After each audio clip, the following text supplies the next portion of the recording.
व्यासपीठावरील सर्व मान्यवर आणि जमलेल्या माझ्या तमाम देशभक्त बांधवांनो, भगिनींनो आणि मातांनो,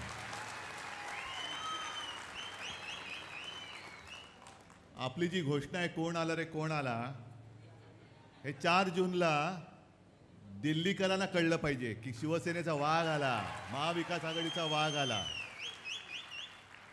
कारण नाहीतर या घोषणेमध्ये काय अर्थ नाहीये. आणि आता मोदीजी सगळीकडे फिरतायत, माननीय शहासाहेब सगळीकडे फिरतायत, पण तुम्ही सगळे रायगडकर आहात. मी मुख्यमंत्री होतो तेव्हा मला आठवतंय की 2 चक्रीवादळं आपल्या इकडे येऊन धडकली होती. त्या चक्रीवादळांचा आपण सामना केला. त्या चक्रीवादळाचा सामना करणारे रायगडकर हे फडफडणाऱ्या पंख्याचा सामना नाही करू शकत. ती दोन चक्रीवादळं होती. ही 2 वक्री वादळ आहेत. ही महाराष्ट्रावरती आदळणारी 2 वक्री वादळ आहेत. आणि चक्रीवादळाचा सामना करणारा रायगडकर या वक्री वादळांचा सुद्धा सामना केल्याशिवाय राहणार नाही, हा माझ्यात आत्मविश्वास आहे. एकूणच निवडणुका आता टप्प्याटप्प्याने घ्यायला लागलेले आहेत. पण ते टप्पे करत असताना आपल्याला मात्र ते फुलटॉस देत आहेत. IPL सुरू आहे आणि IPLमध्ये मॅच बघताना हल्ली तर मी कधी मॅच बघतच नाही, कारण कळतच नाही. अरे हा खेळाडू आपल्या मुंबईचा होता ना, नाही तो दिल्लीकडनं खेळतो. अरे हा दिल्लीचा होता ना, तो हैदराबादकडनं खेळतो. हैदराबादचा बंगलोरकडनं, बंगलोरचा राजस्थानमधून, कोण कलकत्त्यामधून. मग हे बोली लावून सगळे खेळाडू, तो खेळ आहे. पण ह्या बोल्या आता राजकारणात लागायला लागलेल्या आहेत. की कालपर्यंत जो आपल्या पक्षात होता तो तिकडे गेला, त्यांच्या पक्षात होता तो तिकडे गेला. आणि भाजपची एवढी दयनीय अवस्था झालेली आहे. मी जवळपास प्रत्येक सभेत सांगतो आणि इकडे तर बोललंच पाहिजे, कारण इकडे तसं आहेच. विशेषतः रायगड म्हणजे आपण कोणाचा रायगड म्हणतो? छत्रपती शिवाजी महाराजांचा. आता छत्रपतींनी सुद्धा काहीतरी विचार केला असेल ना की याच जिल्ह्यामध्ये आपली राजधानी का करावी, कारण त्याने इथल्या मातीचा आणि इथल्या माणसांचा गुण काहीतरी ओळखला असेल.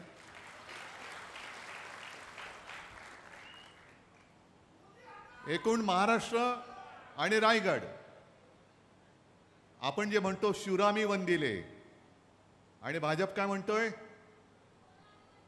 चोरामी वंदिले. मग तू चोरी कर, मी तुला वंदन करतो. म्हणजे आपण जी काय आरत्या करतो ना, घालेल लोटांगण वंदिने चरण, तसं यांच्या चोरांचं चरण वंदन करतात. का फाडी आली हो एवढी? जर 10 वर्षामध्ये काही कामं केली असती तरी फोडाफोडी किंवा हा सगळा अपप्रचार चाललाय तो करण्याची वेळ नसती आली. पण आज जसं मोदीजी आणि शहा आपल्या महाराष्ट्रामध्ये खेट्या घालतायत, आता हीच वेळ आहे. यांना 2 वेळेला महाराष्ट्राने भरभरून दिलं, कारण आपण शिवसेना म्हणून अख्खी शिवसेना तुमच्या सोबत होती. तेव्हा मोदीजी, मला नाही आठवत की इतक्या सभा त्यांनी महाराष्ट्रामध्ये घेतल्या होत्या. पण आता प्रत्येक गल्ली बोळात फिरतायत. 10 वर्ष महाराष्ट्राने भरभरून तुम्हाला सगळं दिलं. 40 खासदार दिले, 40 पेक्षा 41-42 खासदार दिले. एवढं करून तुम्ही महाराष्ट्राचा घात केलात आणि आता अफवा पसरवत आहेत. मध्येच माझ्याबद्दल त्यांना काय प्रेम आलं देव जाणे. उद्धव ठाकरेंना काही संकट आलं, अरे आणून बघा माझं हे सुरक्षा कवच माझ्या सोबत आहे. मोदीजी, तुमच्या सुरक्षेची मला गरज नाही. मला माझ्या आई वडिलांच्या आशीर्वादाचं आणि आई जगदंबेचं हे सुरक्षा कवच माझ्या अवतीभोवती संपूर्ण जगभर आहे, महाराष्ट्रभर आहे. आणि तुम्ही संकट म्हणून माझ्यावरती आलेला आहात. तुम्ही संकट म्हणून माझ्यावरती आलेला आहात. काय म्हणे मी कालच्या सभेत, काल काय झालं, कालची जी धाराशिवची सभा तुम्ही पाहिली असाल, जणू काय आई तुळजाभवानी माझ्यासमोर अवतरली होती. लोक एवढी पिसाळलेली, एवढी चिडून उठलेली आहेत की ती वाट बघतायत 7 तारीख कधी येते, 13 तारीख कधी येते, 20 तारीख कधी येते आणि 4 जून कधी येतोय. वाट बघतायत लोक, वाट बघतायत. येते तारीख येते कधी आणि ठोकतोय कधी. आणि त्या सभेत मी बोललो, मोदीजी जे म्हणाले की त्यांनीच मला ऑपरेशनचा सल्ला दिला होता, मग ते माझी चौकशी करत होते. ठीक आहे, या खऱ्या खोट्यामध्ये मी काय जात नाही, कारण आता नसीम भाई तुम्ही जे सांगितलं त्याच्यामुळे जगात आणि देशात खोटं कोण बोलतंय हे लोकांना कळलंय. फक्त माझ्याशी खोटं बोलले तसं नाहीये. तुम्हाला जी जी वचनं दिली होती, मग 15 लाखाचं असेल, 2 कोटी रोजगाराचं असेल, घराचं वचन दिलं असेल, आणखीन काय दिलं असेल, हे सगळं खोटं बोलण्याचं काम मोदी शहा आणि भाजपाने केलेलं आहे. मोदींची गॅरंटी मला नकोय, माझी गॅरंटी माझ्या समोर आहे.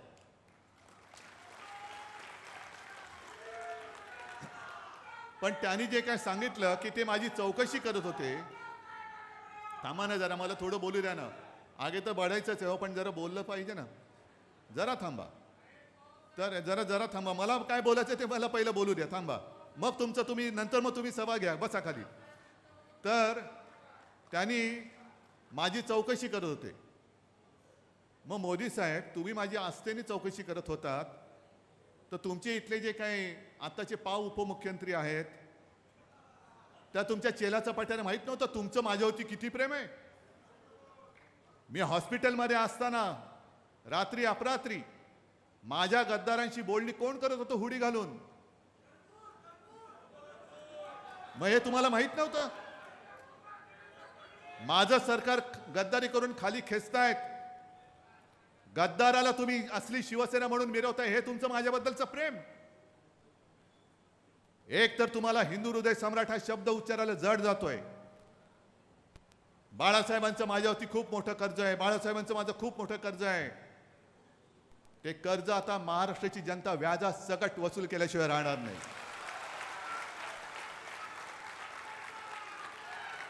मग एक संभ्रम पसरून जात आहे की उद्धव ठाकरेंसाठी त्यांनी दरवाजा उघडला, उद्धव ठाकरेंसाठी खिडक्या उघडल्या, आणखीन काय काय उघडतील. पण महाराष्ट्र जो लुटतोय त्याच्यासोबत हा शिवसेना प्रमुखांचा पुत्र जाऊ शकेल काय? महाराष्ट्र तुम्ही ओरबाडता आहात, जातीपातीमध्ये धर्मामध्ये विष कालवत आहात. अरे आम्ही काय हिंदुत्व सोडलेलं नाहीये, तरी देखील इथे सुद्धा अनेक मुस्लिम बांधव आलेले आहेत, माता भगिनी आलेले आहेत. आता येताना माझं त्यांनी स्वागत केलं. नसीम खान माझ्या बाजूला बसलेत, दलवाई साहेब बसलेले आहेत. यांना काय माहित नाही मी कोण आहे? पण तुम्ही जो काय एक संपूर्ण नंगा नाच करता आहात हिंदुत्वाच्या नावाखाली. आम्ही घरातली चूल पेटवणारी माणसं आहोत, तुम्ही घर पेटवणारी माणसं आहात. आणि आजपर्यंत त्यांनी तुम्हाला काय काय दिलं तुम्हाला तुम्ही सांगा. जर एक गोष्ट तुम्हाला त्रासाशिवाय दिली असेल, फक्त त्रास दिला, पण तुम्हाला आनंद होईल असं काही दिलं असेल, तर मी मोदींचा जाहीर प्रचार करीन. पण लोकांनी मला सांगायचं की होय मोदींवरती आम्ही खुश आहोत. आहात? मग हे पाप तुम्ही का करतात? मोदीजी तुम्ही पाप का करतात? काल परवाकडे सुद्धा तिकडे मी सिंधुदुर्गात होतो. सकाळी अमित शहा रत्नागिरीत येऊन गेले, चिपळूण का रत्नागिरी कुठेतरी असतील, आणि मला आव्हान देऊन दिले, हिम्मत असेल तर ह्याच्यावर बोला, हिम्मत असेल तर त्याच्यावर बोला. अहो मी सगळ्या विषयावरती जनतेसमोर तुमच्याशी वादविवाद चर्चा करायला तयार आहे. जो विषय म्हणाल त्या विषयावरती मी बोलायला तयार आहे. पण आता फक्त निवडणुकीमध्ये तुमच्यात हिम्मत नाहीये. पण तुम्हाला जरा जरी लाज असेल तर जनतेच्या प्रश्नावरती बोला. बोला, महागाईवरती बोला. गाईवरती बोलताय ना, गाईवरती बोलण्यापेक्षा महागाईवरती बोला. कारण मोदीजीच म्हणाले होते, सपना देखना है तो बडा देखना है. तुम्ही गाय बोलता, आम्ही महागाई बोलतोय. महागाईवरती बोला हिम्मत असेल तर. बेकारीवरती बोला. उद्योग धंदे इकडनं जे काय तुम्ही ओरबाडून तिकडे नेले त्याच्यावरती तुम्ही बोला. आणि तुम्हाला जो काही 400 पारचा तुम्ही नारा लावला होता तो आता खाली आलाय.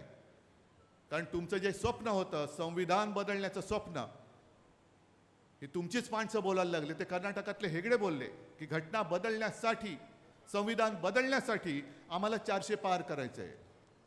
मग जेव्हा मोदीजींनी 400 पारचा नारा दिला, लोकांनी काय नारा दिला? अब की बार भाजपा तडीपार. भाजपा तडीपार. मग तो नारा खाली आला.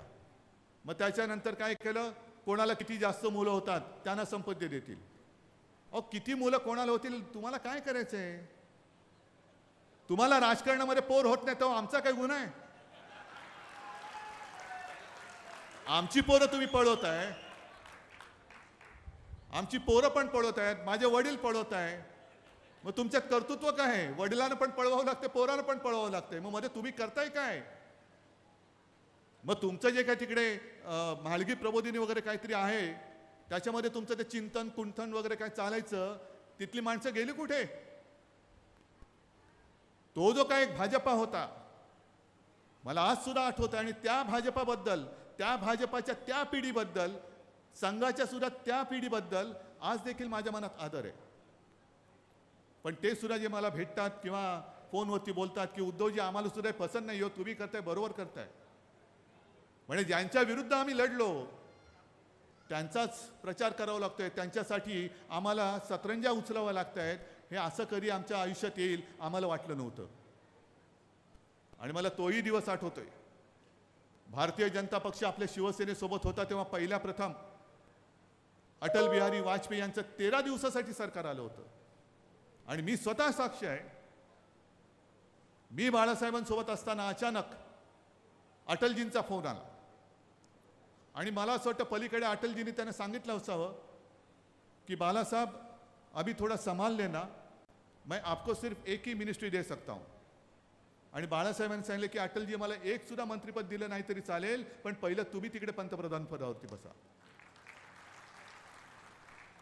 त्याच्यानंतर 2014 साली, तेव्हा बाळासाहेब नव्हते, हिंदू हृदय सम्राट नव्हते, मला राजनाथजींचा फोन आला, उद्धव जी कल हमारे भाजपा की पार्लियामेंट्री कमेटी बोर्ड की मीटिंग होने जा रही है और शायद हम मोदी जी का नाम आगे करने जा रहे हैं, आपकी क्या सलाह है? मी आडून बसलो असतो, काय केलं असतं? मी सांगितलं हरकत नाही, मोदी तर मोदी, बसा तिकडे. मोदीजींचा फोन आला होता. तेव्हाही मी बाळासाहेबांचा मुलगा म्हणून तुम्हाला माहिती होतं ना, म्हणून तर तुम्ही माझ्याशी बोलत होतात. अमित शाह सुद्धा जे घरी आले होते शिवसेना प्रमुखांच्या तसबिरीसमोर नाक रगडायला, तेव्हा सुद्धा आम्ही तोच होतो. आणि आता जर का तुम्हाला वाटत असेल की मी बाळासाहेबांचे विचार सोडले, मग 2014 साली मोदीजी, एकनाथ खडसेंनी मला फोन करून सांगितलं होतं की उद्धवजी आता आमच्या वरनं आदेश आलेला आहे, आता आपली युती टिकत नाही, आम्ही युती तोडतो आहोत. मग मोदी साहेब हे तुम्हाला माहिती नव्हतं? जसे तुम्ही आता माझी आस्थेने चौकशी करत होतात, मग तेव्हा तुम्ही मला फोन करून का नाही बोललात? अरे क्या क्या गडबड आहे, काय चाललंय? तेव्हा तुमच्या आदेशाशिवाय आमच्याबरोबरची युती तोडली आणि तरी देखील तुम्ही प्रचाराला आलात, मग तेव्हा तुमचं माझ्याबद्दलचं प्रेम कुठे गेलं होतं? संपूर्ण देश तुम्ही नाचून टाकलेला आहात. संविधान तुम्हाला का बदलायचंय? तर महाराष्ट्राबद्दलचा तो जो काय आकस आहे, जो तुमचा पदोपदी दिसतोय, महाराष्ट्रामधले उद्योगधंदे तुम्ही घेऊन तर गेलातच आहात, पण महाराष्ट्राच्या एका सुपुत्राने, दलित कुटुंबात, गरीब कुटुंबात जन्मलेल्या महामानव डॉक्टर बाबासाहेब आंबेडकरांनी देशाचं संविधान लिहिलं. हे दलित माणसाने लिहिलेलं संविधान हा माझ्यापेक्षा जास्त बुद्धिमान, हे मी कसं स्वीकारू शकतो? नाही, पहिले हे संविधान बदललं पाहिजे. याला जो काय मी म्हणतो ना, हे बुरसटलेले गोमूत्रधारी, ते हे विचार आहेत. बुरसटलेले गोमूत्रधारी तुमचे विचार आहेत. आणि म्हणून तुम्हाला ती घटना बदलायची, म्हणून तुम्हाला ते संविधान बदलायचं. ज्या बाबासाहेबांनी याच रायगडमध्ये महाडचं ते 14 तळं पाणी पिवरत नव्हतं तुम्ही माणसाला, हीच तुमची जी काय, हे आमची घराणेशाही, ही घराणेशाही आमची ही आहे. आणि तुमची घराणेशाही ही बुरसटलेल्या गोमूत्रधाऱ्यांची घराणेशाही आहे, जी माणसाला माणूस मानत नव्हती. मग उद्या पुन्हा यांना 400 पार जर झाले, होऊच शकत नाही, तर तीच जर का त्यांची बुरसटलेली गोमूत्रधारी वृत्ती आपल्या देशावरती राज्य करायला लागली, कारण आता यांचा आत्मविश्वास वाढत चाललाय. पहिल्यांदा जसं क्रीजला टेकले 272 झाल्या, आता 300 पार, आता 400 पार, व 500 पार. किती तुमची भूकच शमत नाहीये. मी आणि फक्त मीच. तरी त्या प्रियंका गांधींनी चांगलं उत्तर दिलं, कारण राहुल गांधींची पहिली चेष्टा करायची. आता म्हणतात राहुल गांधी म्हणजे शहजादे आहेत.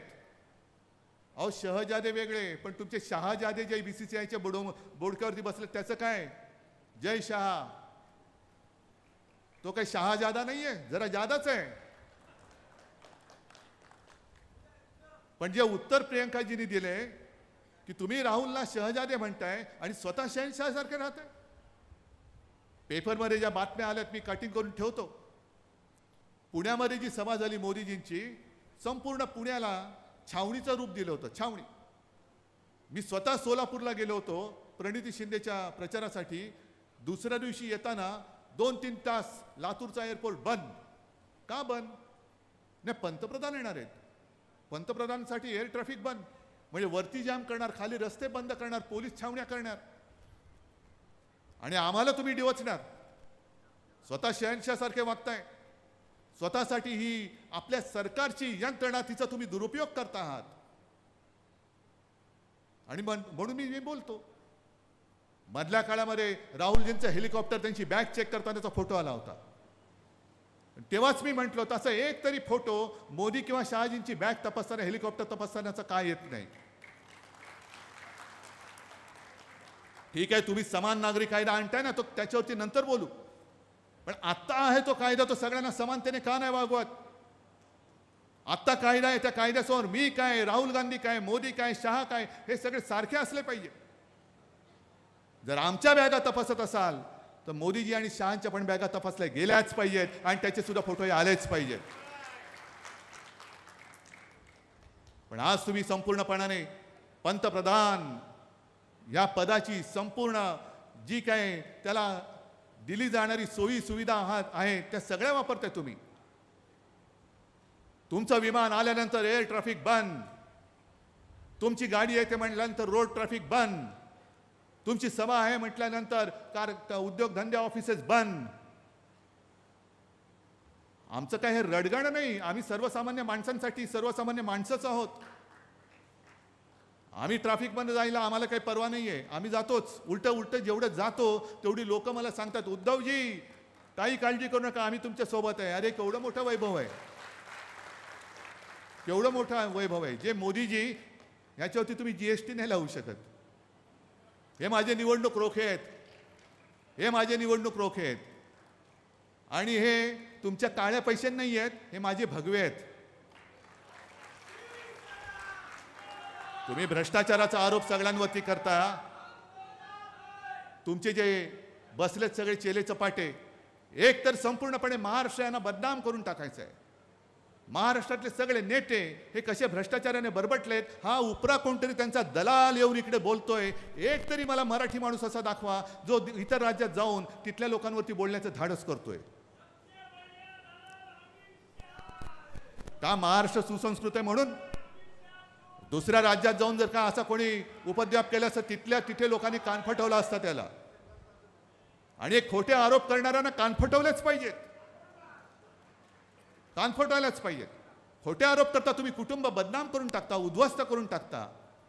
एक तर भाजपात ये नाही तर तुरुंगात जा. ह्यालाच तर आम्ही हुकुमशाही म्हणतोय. ही हुकुमशाही एवढी झालेली आहे. आता इकडे आपचा झेंडा घेऊन बसलेले ती लोक. अरविंद केजरीवालना चौकशी नाही, काय नाही, आरोप काही सिद्ध झालेले नाही, तुरुंगात टाकून दिलं. पण प्रफुल्ल पटेल, अजित पवार हे आमचे इथले तटकरे आरोप कोणी केले होते? आरोप केले 70,000 कोटीचे, आणखीन काही कोटीचे. पण ह्यांच्याकडे गेल्यानंतर वॉशिंग मशीनमध्ये टाकून त्यांना तुम्ही उमेदवारी देता. लाज नाही वाटत तुम्हाला? बरं, भाजपच्या नेत्यांना लाज वाटत नसेल, भाजपच्या कार्यकर्त्यांना तरी वाटते की नाही? अरे ह्याच्यावरतीच तर आपण आंदोलन केलं होतं. ह्याच्यावरतीच आम्ही बैलगाडीतनं पुरावे घेऊन गेलो होतो. सिंचन घोटाळा बैलगाडीतनं पुरावे घेऊन गेले होते. आता त्यांना पाठीवर बसून त्यांचा घोडा खेळताय तुम्ही. त्यांचे घोडे झालेत तुम्ही. कामाचं एक तर काही बोलत नाही. मी गुजरातच्या विरोधात कधीच नव्हतो आणि नाहीये. आज देखील माझं मत आहे गुजरात माझा सुद्धा आहे. आणि उद्या इंडिया आघाडीचं सरकार आल्यानंतर गुजरातचं जे काही हक्काचं आहे ते आम्ही दिल्याशिवाय राहणार नाही. हे वचन आज मी सगळ्यांच्या साक्षीने देतोय. पण एका बाजूला गुजरातचा विकास करताना तुम्ही माझ्या महाराष्ट्राच्या तोंडातला घास काढून गुजरातला भरवणार असाल तर तो तुमचा ओरबाडणारा हात आम्ही कापून टाकल्याशिवाय राहणार नाही. इकडे ज्या काही गोष्टी आम्ही आणत होतो, बल्क ड्रग पार्क होता, त्याच्यानंतर मुंबईचा हिरे बाजार, मुंबईचं ते आर्थिक केंद्र, कितीतरी गोष्टी, वेदांता फॉक्सकॉन जागा दिली होती, यांनी वळवला गुजरातमध्ये, आणि गुजरातमध्ये सुविधा नाही म्हणून तो गेला देशाबाहेर. नुकसान कोणाचं झालं? आता आणखीन एक जो काही उद्योग येत होता किंवा येतोय तो टेस्ला. खरं म्हणजे गेल्या 8-15 दिवसात ते टेस्लाचे मालक आहेत एलन मस्क, ते ह्या देशात येऊन बोलणी करणार होते. पण आता हे सरकार जात आहे, हे जगभर एवढं पसरलंय, इंडिया आघाडीचं सरकार येतं हे जगभर एवढं पसरलंय की मस्क यांनी विचार केला असेल की आत्ता जर का आलो तर मला गुजरातमध्ये जावं लागेल, पण उद्या इंडिया आघाडीचं सरकार आल्यानंतर मला पाहिजे तिकडे मी महाराष्ट्रामध्ये सुद्धा जाऊ शकेन. म्हणून मस्कनी येणारी जी काही तारीख होती ती पुढे ढकलून दिली आहे.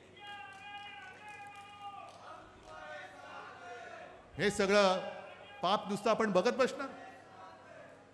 मी जो काय आपल्या इंडिया आघाडीचा वचननामा आहे तो आहेच, काँग्रेसचा आहे तो आहेच, राष्ट्रवादीचा आहे तो आहेच, पण शिवसेनेचा जो काय मी वचननामा दिलाय, जास्त भारंभार मी काही वचनाने दिली, पण एक मी या रायगडमध्ये छत्रपती शिवरायाच्या साक्षीने सांगतो, इंडिया आघाडीचं सरकार आल्यानंतर आणि ते येणारच, मी महाराष्ट्राचं लुटलेलं वैभव परत आणून दाखवल्याशिवाय राहणार नाही.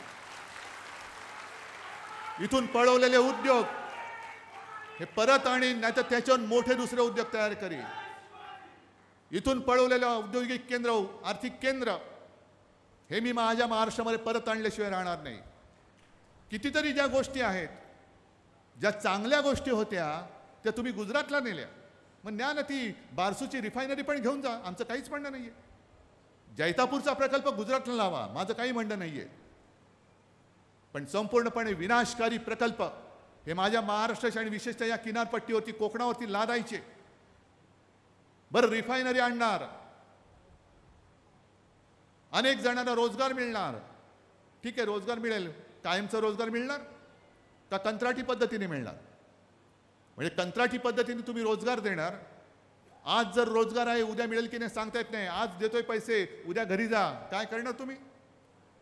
म्हणजे जमिनी तर गेल्याच, पर्यावरणाचा तर विनाश होतोच, पण जो काही पैसा त्यातून मिळणार आहे, एक कंत्राटी पद्धतीने कामगार दिल्यानंतर मोठं जे काही अर्थचक्र फिरणार आहे ते पुन्हा गुजरातसाठी फिरणार, आणि कॉन्ट्रॅक्ट तुमच्या कॉन्ट्रॅक्टर मित्रासाठी म्हणून तुम्ही रिफायनरी आणताय.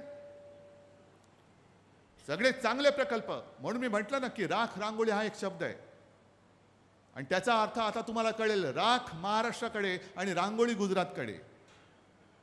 हे नाही चालणार. या अशा माणसांकडे अरे दरवाजे उघडा, काही करा, काय वाटेल ते करा, मी नाही येत तुमच्याकडे, आजच सांगून टाकतो. आणि आता येण्याची गरजच राहणार नाही, कारण मुळामध्ये तुम्हीच तिकडे नसणार आहात. जसं आता लहानपणी आपल्याला सांगायचे ना की भूत दिसलं तर राम राम राम राम म्हणायचं, बरोबर ना? मी नाही कधी बघितलं, तुम्ही पाहिलं नाही, पण मोदी शहाना आता पराभवाचं भूत दिसतंय म्हणून सगळीकडे राम राम राम राम राम राम राम राम करत जात आहेत. जय श्रीराम जय, अरे आम्ही बोलतो ना जय श्रीराम, बजरंग बली की जय आम्ही बोलतो, पण तुम्ही जय भवानी जय शिवाजी का नाही बोलत? जे माझं मशाल गीत आहे शिवसेनेचं, निवडणूक आयोगाकडे पाठवलं, बघा बरं ह्याच्यात काय आहे, आणि त्याच्यावरती त्याने ते असं आळं करून दिलं की जय भवानी हा शब्द काढा, आणि मी त्याने सांगितलं मी काढत नाही, हिम्मत असेल तर कारवाई करा, जा काय उखडता माझं बघू. जय भवानी जय शिवाजी हा आमचा आत्मा आहे. मोदीजी शहाजी तुम्ही आजपर्यंत होतात, उद्या तुम्ही नसणार आहात, पण अनंत काळापासून आणि पुढच्या अनंत काळापर्यंत माझं जय भवानी जय शिवाजी असणार आहे. आणि मोदीजींनी किती जरी कवाडं उघडली तरी आमच्या छत्रपतींच्या पवित्र भगव्याला तुम्ही गद्दारीचा डाग लावला, त्या डाग लावणाऱ्यांबरोबर हा शिवसेना प्रमुखांचा पुत्र आयुष्यात कधी जाऊ शकणार नाही, जाऊ शकत नाही. आणि हे आता त्यांच्या सुद्धा लक्षात आले. मधल्या काळामध्ये तुम्ही कोण म्हणालात ते आपले उपमुख्यमंत्री? एक फोटो आहे याच्यात, तेच का ते? हा, ही बातमी आणली मी मुद्दामून. त्यांनी बातमीत काय म्हटलंय, कारण त्यांना कदाचित विचारलं असेल, अहो तुमच्या मोदी सरकारने विकास कामं कोणती केली? मग त्यांनी सांगितलं विकास कामे सोडा, पण कोरोना लसीसाठी तरी मोदींना मत द्या. मग आपले संशोधक काय करतात? गवत उपटत बसतात. बरं, मोदींनी लस दिली म्हणून त्या लसीकरणाच्या सर्टिफिकेटवर मोदींचा फोटो मी समजू शकतो. समजा मोदींनी लस दिली, देवेंद्रला दिली असेल कोणती तरी लस, म्हणून ते असे बोलतायत. पण मोदींनी लस दिली म्हणून त्या लसीकरणावरती मोदींचा फोटो, मग खताच्या पाकिटावरती मोदींचा फोटो का? खत कोणी दिलं? खत कोण देतं? मग तिकडे बैलाचा फोटो नको? अरे थांब ना दादा, जरा थांब ना. मग बैलाचा फोटो नको? मग तिथे सुद्धा मोदींचा फोटो? म्हणजे मोदी म्हणजे काय काय देत आहेत? खत पण देत आहेत, लस पण देत आहेत, सगळंच काही देत आहेत. आणि आता हा जो कहर झालेला आहे की ही जाहिरात मी मुद्दामून घेऊन आलेलो आहे. ही जाहिरात पाहिले का तुम्ही? ही बघा, ही पाळी आली आजपर्यंत भाजपावरती. पुन्हा हिंदुस्थान पाकिस्तान. यांना निवडणूक आल्यानंतर पाकिस्तान आठवतोय. काल परवाकडे त्या पूंछच्या भागामध्ये पुन्हा आपल्या सैनिकांवरती हल्ला झाला, त्याच्यात काही शहीद झाले. गृहमंत्री तिकडे नाही जाणार, मोदी तिकडे नाही जाणार. आमच्या सीमा मोकळ्या सोडून दिलेल्या आहेत. पण इकडे उद्धव ठाकरे संपला पाहिजे म्हणून मोदी आणि शहा महाराष्ट्रामध्ये येऊन बसतायत. अरे उद्धव ठाकरे मोठा का देश मोठा? तुम्ही कोणते मंत्री आहात? उद्धव ठाकरेला खतम करण्यासाठी तुम्हाला देशाने मतं दिलेत का पाकिस्तानला खतम करण्यासाठी दिलेत? 10 वर्ष झाल्यानंतर सुद्धा अजूनही पाकिस्तानमध्ये जर ही तुमच्यामध्ये प्रश्न पडला असेल की तुमच्या मताने कुठे जल्लोष व्हायला हवा आहे, भारतात की पाकिस्तानात, मोदीजी कोणाच्या मतामुळे कुठे जल्लोष होणार असं जर वाटत असेल तर तुमच्या पराभवामुळे माझ्या हिंदुस्थानामध्ये फटाके फुटणार आहेत. आणि तुमच्या विजयामुळे तुम्ही होऊ शकत नाही विजयी, पण दुर्दैवाने तुम्ही विजयी झालात तर या देशात आणि चायनामध्ये इथे सुद्धा तिकडे चायनीज फटाके वाजतील. कारण चायना सुद्धा वाट बघत असेल की एवढं नेबळट सरकार अरुणाचलमध्ये घुसलोय, काही करत नाही. लेह लडाखमध्ये घुसलोय, यांच्या धोत्रात घुसलोय, काहीच करत नाहीयेत. अरे तुमच्या धोत्रात चीन घुसला तरी तुम्ही काय करत नाही. तुम्ही आम्हाला कशाला पाकिस्तानची भीती दाखवताय? तिथल्या त्या लेह लडाखमध्ये सोनम वांगचुक हे उपोषणाला बसलेले, काय झालं कल्पना नाही. दार्जिलिंगमध्ये यांचेच नेते ते नीरज झिंबा का काही ते त्यांचं नाव आहे, त्यांनी रक्तानी पत्र लिहिलं मोदींना, भाजपचेच नेते, की तुम्ही आम्हाला जे 14 साली वचन दिलं होतं ते काय झालं ती लोक आम्हाला विचारतायत. तुमच्यापर्यंत लोक पोचू दिली जात नाहीत, पण आम्हाला रोज लोकांना सामोरं जावं लागतंय. आम्हाला सांगा काय? तुम्ही पाकिस्तानला फटाके वाजणार, इकडे फटाके वाजणार. अहो तुमच्या दिल्लीच्या आसनाखाली आता मोठा लोकशाहीचा बॉम्ब जो आहे तो मतांच्या रूपाने फुटणार आहे, त्याचं सांभाळा तुम्ही काय करायचं ते. आणि ही वस्तुस्थिती आहे देशासमोर. देशाला एखादं नाकर्त सरकार, फसवणूक करणारं सरकार, म्हणून ते जे एक म्हटलं जातं ना की तुम्ही कदाचित सर्वांना एका वेळेला फसू शकाल, एकाला काही जणांना तुम्ही सदा सर्वदा फसू शकाल, पण सर्वांना सर्व काळ तुम्ही फसू शकत नाही. आता तुम्ही या देशाला फसू शकत नाही. तुमचे अंधभक्त जे आहेत त्यांना तुम्ही सदा सर्वदा फसू शकाल, पण देशाला आता फसवू शकत नाही तुम्ही. देश आता उठलेला आहे. जाग फक्त रायगडालाच नाही तर संपूर्ण देशाला जाग आलेली आहे. रायगडाला जेव्हा जाग येते नाही, आता देशाला जेव्हा जाग येते, आणि ती जाग आल्यानंतर काय होतं हे आता या सरकारला कळल्याशिवाय राहणार नाही. आणि मला सरकार पाहिजे. सरकार पाहिजे ते मिलीजुली सरकार पाहिजे, इंडिया आघाडीचं सरकार पाहिजे. कारण एका हाती सरकार दिलं, एका व्यक्तीच्या हातात सरकार दिलं तर विचारा त्यावेळेला अनंत गीते मंत्रिमंडळात होते. नोटबंदीच्या वेळेला मंत्र्यांना काय केलं होतं न विचारता कशी नोटबंदी केली होती हे तुम्ही विचारा. मग एका व्यक्तीची ही मक्तेदारी ही तुम्ही मोडून काढणार आहात की नाही? एका व्यक्तीच्या हातामध्ये 140 कोटी लोकांचं भवितव्य तुम्ही अंधारात भिरकावून द्यायचं म्हणताय. एका व्यक्तीच्या हातामध्ये जो हुकुमशहा म्हणून आजच दिसायला लागलेला आहे, त्याला पुन्हा आपण बोडक्यावरती घ्यायचं. आणि त्याच्यासाठी संपूर्ण आपल्या देशामध्ये जे काही संघराज्य पद्धत आहे, सर्व प्रदेशाचा मान सन्मान राखून केंद्रामध्ये देशाच्या हिताचं सरकार चालवणारं, लोकांचं ऐकणारं, लोकांच्या मन की बात ऐकणारं, स्वतःच्या मन की बात नाही. तुमचं मन तुमच्याकडे ठेवा. जनतेला सुद्धा मनं आहेत, जनतेला सुद्धा हृदय आहे आणि त्यांच्या भावना जपणारं सरकार हे आता आम्हाला आणायचं आहे. आणि म्हणूनच